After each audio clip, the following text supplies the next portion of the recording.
go down to our palette here, and we'll take our number 6 or number 8. In this case, I'm going to use the number 8 bristle brush.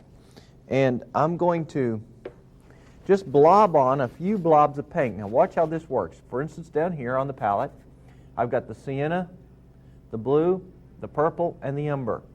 Okay, now here's the way this will work. Now you just load your brush with all 4 of those, and then you come up here to your canvas, and you just blob like this. You got a little too much water in there.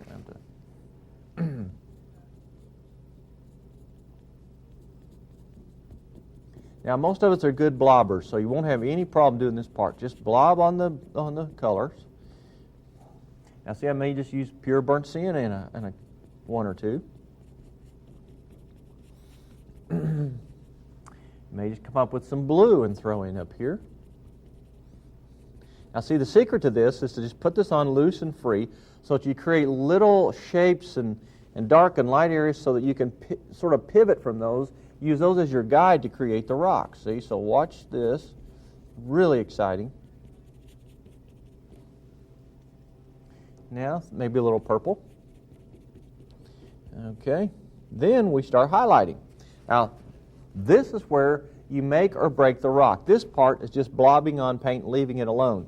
Now you're going to actually start forming the rock. I'm going to switch to my number 6 bristle brush, which will give me just a little bit more control. And we're going to use a combination of color. Now, since we have an orangish background, I think we'll use white and yellow more or less for our highlight. Now, you can throw a touch of orange in there if you want, but I always start with, like, got too much orange in there. Take the white and the yellow, and then I'm going to tone that down because we don't want a bright highlight yet. Remember when we just did the tree, we had 3 layers. We had the dark value, the middle value, and the light value.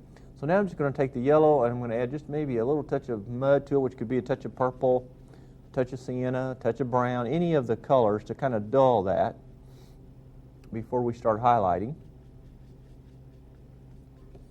Then we come up here and let's just start with this big one just to kind of get off on the right foot.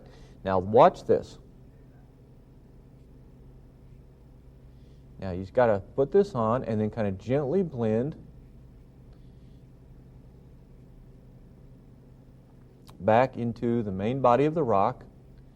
Now see, out of one blob we may make several rocks, like here's one right here maybe. You look for areas where that looks kind of like the shape of a rock coming out, and then you go in there and you highlight it, and then we'll come back and put the darks behind it, and you'll be amazed. Like for instance this one up here.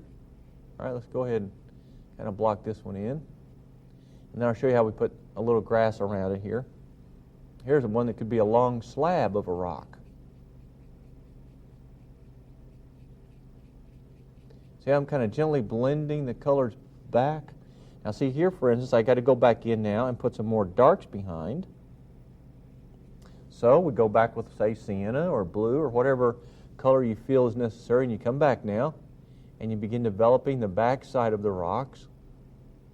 This is a very simple process, folks. I'm not sure what causes so much confusion, but it's the human mind. Sometimes we become so intellectual and thinking we can figure things out. That's what gets in the mind. If you just learn to be free with your painting like this.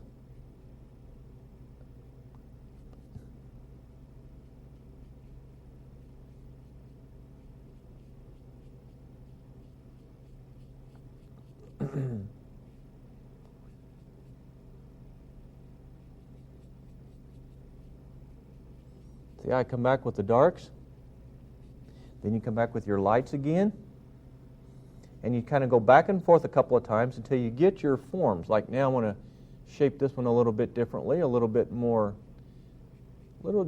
form to it, and see how it leaves little pockets of light and dark that make it have interest.